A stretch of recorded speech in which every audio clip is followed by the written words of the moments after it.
Hi friends, welcome to serials கொண்டாட்டம். நம்ம மூன்று முடிச்ச சீரியலில் இப்போ என்ன இன்ட்ரெஸ்டிங்காக போயிட்டுருக்குன்னா, நம்ம ரஞ்சித்து பண்ணுற எல்லா தப்பையும் நந்தினி எவிடன்ஸ் எல்லாம் கலெக்ட் பண்ண ஆரம்பிச்சிட்டாங்க. இப்போ மொத்த எவிடன்ஸே வச்சு ரஞ்சித்தை வந்து பிளாக்மெயில் பண்ணி கழுத்தை பிடிச்சி தூக்காத குறையாக பெரிய பிளாக்மெயில் பண்ணுறாங்க. இந்த வீடியோ ஃபுல்லாக பார்த்தா தான் இந்த வீடியோக்கான ட்விஸ்ட் என்ன அப்படிங்கிறது உங்களுக்கு தெரியும். அதுக்கு முன்னாடி நம்மளோட சேனலை நீங்கள் சப்ஸ்கிரைப் பண்ணலைன்னா சப்ஸ்கிரைப் பண்ணிக்கோங்க.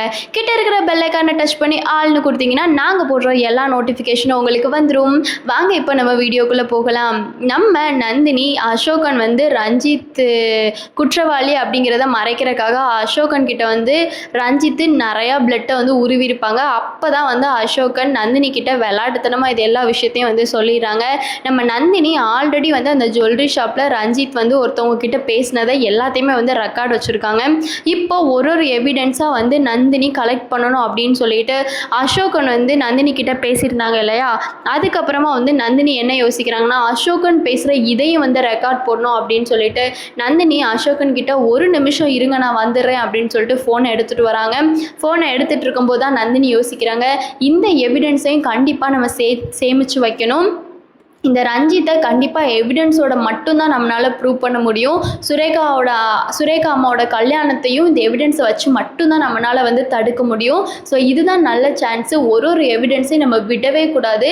நம்ம சூர்யா சார் வந்து குழம்பி இந்த ரஞ்சித் குற்றவாளி அப்படின்னு கண்டுபிடிக்கிறதுக்கு முன்னாடியே நம்ம இந்த ரஞ்சித்தோட முகத்தை கிழிக்கணும் அப்படின்னு சொல்லிட்டு நம்ம நந்தினி வந்து அந்த ஃபோனை வந்து எடுத்துகிட்டு வராங்க.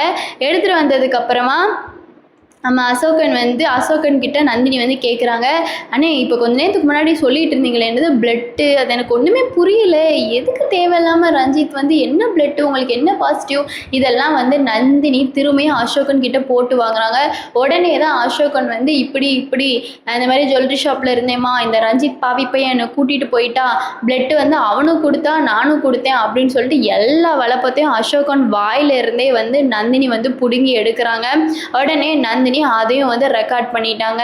ரெக்கார்ட் பண்ணி முடிச்சதுக்கப்புறமா மாதவி மேடம் வந்து அங்கேருந்து வர நம்ம நந்தினி அவங்கள பார்த்துட்டு, சரி இதுக்கு மேலே இங்கே நிற்க வேண்டாம், அசோகன் சார் கிட்ட பேசுகிறத அந்த மாதவி பார்த்தாங்கன்னா வேறு ஏதாச்சும் நம்மளை போட்டு திட்டிடுவாங்க, அதனால நம்ம மேலே போயிடலாம் அப்படின்னு சொல்லிட்டு நந்தினி ரூமில் உட்காந்து அந்த ரெக்கார்டை வந்து பார்த்துட்டு இருக்கும்போது தான் அந்த ரெக்கார்டோட ஒரு சத்தம் வந்து கேட்குது. உடனே வந்து சூர்யா வந்து அந்த இடத்துல கிராஸ் ஆகுறாங்க. சூர்யாவுக்கு வந்து அப்படியே அந்த வீடியோட சத்தம் கேட்ட மாதிரி இருக்கும். நம்ம சூர்யா டக்குன்னு உள்ளே வந்துடுறாங்க. நந்தினி சூர்யாவை பார்த்து செம ஷாக் ஆகிட்டு அப்படியே ஃபோனை வந்து கட் பண்ணி வச்சிடுறாங்க. இப்போ நம்ம சூர்யா, என்ன நந்தினி என்கிட்ட இந்த ஏதோ ஒன்று மறைக்கிற மாதிரி இருக்குது, என்ன ஏதோ ஒரு ரெக்கார்டு ஓடிட்டு இருந்த மாதிரி இருந்துச்சு, என்ன ஆச்சு அப்படின்னு சொல்லி கேட்டோடனே நம்ம நந்தினி, இல்லைங்க அதெல்லாம் ஒன்றும் இல்லை அத்தான் சார், நான் ஃபோனில் வந்து சீரியல் பார்த்துட்டு இருந்தேன் அப்படின்னு சொல்லிட்டு மழுப்பி விட்றாங்க. உடனே நம்ம சூர்யாவும், நம்ம நந்தினி தான் என்ன சொன்னாலும் சூர்யா சார் நம்புவாங்களே. உடனே நம்ம சூர்யா சார், அப்படியே நந்தினி சரி ரொம்ப நேரம் பார்க்காத, இருட்டாயிடுச்சுல வா தூங்கலாம் அப்படின்னு சொல்லிட்டு சொல்ல, நம்ம நந்தினியும் சரி சார் தூங்கலாம் அப்படி சொல்லிட்டு முடிவெடுத்து தூங்க போகிறாங்க. அப்போ தான் வந்து தூங்குறதுக்கு முன்னாடி நந்தினி வந்து சூர்யா சார் தூங்கினதுக்கப்புறமா ரூமை விட்டு வெளியே வராங்க. வெளியே வந்ததுக்கப்புறமா தான் திரும்ப அந்த ரிமோட் கண்ட்ரோல் காரை ரஞ்சித் வந்து ஓட்டிகிட்டு இருந்தாங்களே, அந்த ரிமோட் கண்ட்ரோல் கார் வந்து மாதவி ரூமுக்கு முன்னாடி இப்படி சுற்றிக்கிட்டு இருந்தது அந்த ஃபோனை தேடுறதுக்காக. உடனே நந்தினி, என்னடா இந்த ரிமோட் கண்ட்ரோல் கார் சுற்றிட்டு இருக்கு, இந்த ரஞ்சித் பையன் தான் வந்து ஏதோ வந்து நோட்டம் விட்டுட்ருக்கான், இவன் என்ன தான் தேடுறானே தெரிய மாட்டேங்குதே, என்ன தேடிட்டு இருப்பானா இருக்கும், இதை கண்டுபிடிச்சா இது ஒரு எவிடன்ஸ் நம்மளுக்கு அப்படின்னு சொல்லிட்டு நம்ம நந்தினி வந்து வேகமாக கீழே போகிறாங்க. அந்த படிக்கட்டில் இருக்க ரிமோட் காரில் ஃபாலோ பண்ணணும் அப்படின்னு வேகமாக கீழே போனோடனே நந்தினி அந்த ரிமோட் கண்ட்ரோல் காரே என்ன பண்ணுறாங்கன்னா வீடியோ எடுக்கிறாங்க. வீடியோ எடுத்துகிட்டு அந்த ரிமோட் கண்ட்ரோலை ஆப்ரேட் பண்ணுற நம்ம ரஞ்சித் எங்கே உட்காந்து ஆப்ரேட் பண்ணுவாங்க அப்படிங்கிற விஷயம் வந்து நந்தினிக்கு முன்னாடியே தெரியும் இல்லையா. ஸோ அந்த இடத்துக்கே வந்து நந்தினி வேகமாக ஓடிட்டு, என்னடா ரிமோட் கண்ட்ரோல் காரை இவன் வந்து எப்படியும் பண்ணானா அது கேமராவாக தான் இருக்கும், லேப்டாப் வச்சு யூஸ் பண்ணுறத ஜூம் வச்சு வீடியோ எடுத்துடலாம், இது ஒரு எவிடன்ஸ் அப்படின்னு சொல்லிட்டு அதே மாதிரியே ரஞ்சித்து கையும் களுமா சிக்கிறாப்புல உடனே லேப்டாப் வச்சு யூஸ் பண்ணிகிட்ருக்காங்க. நம்ம நந்தினி வந்து நல்லது அப்படியே யூஸ் பண்ணேன், உன்னை கொஞ்சமாக தான் வந்து நான் எவிடன்ஸை கலெக்ட் பண்ணி உன்னை நான் எப்படி ப்ரூவ் பண்ணுறேன்னு மட்டும் பாரு அப்படின்னு சொல்லிட்டு நந்தினி வந்து மனசுக்குள்ளே யோசிச்சுட்டு உடனே வந்து அவங்க ரஞ்சித் வந்து அந்த காரை வீடியோ எடுத்துட்டாங்க நந்தினி. அதே மாதிரி அந்த காரை வீடியோ எடுத்துக்கிட்டே போயிட்டு அந்த லேப்டாப்பில் என்ன இருக்குது, அதில் கேமரா இருக்குது அப்படிங்கிற ஒரு விஷயத்தையும் வந்து நந்தினியோட ஃபோனில் வந்து நந்தினி வந்து கேப்சர் பண்ணிட்டாங்க.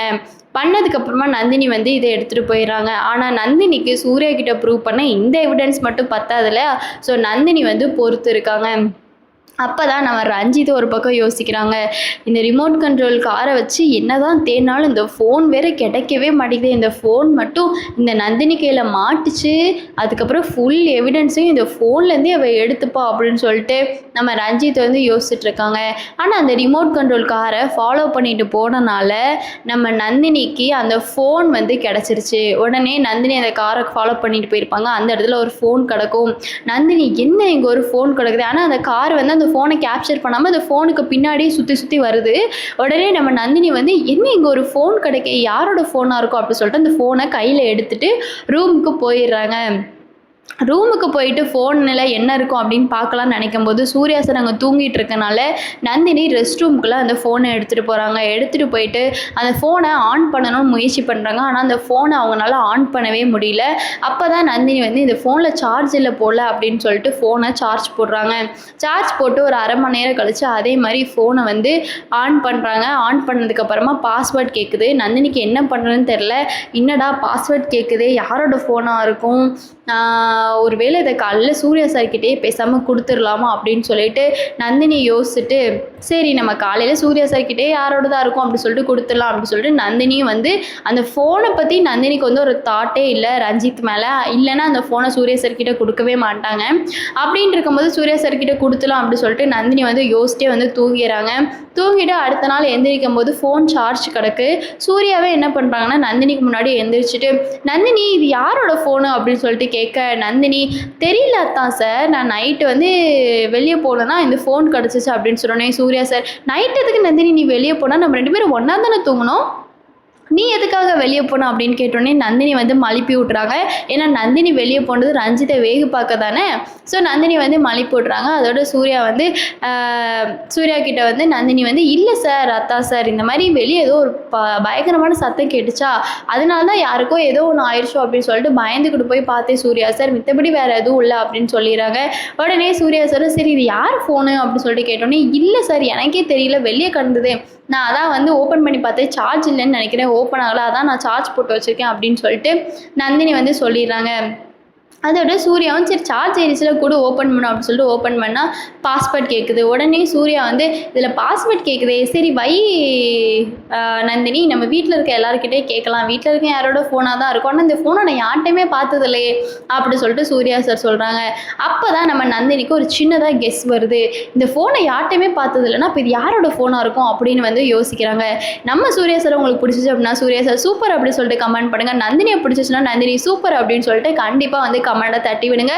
இந்த வீடியோ பிடிச்சிருந்துச்சு அப்படின்னா கண்டிப்பாக லைக் பண்ணுங்கள். இந்த நெக்ஸ்ட் வீடியோவில் பார்க்கலாம். தடா.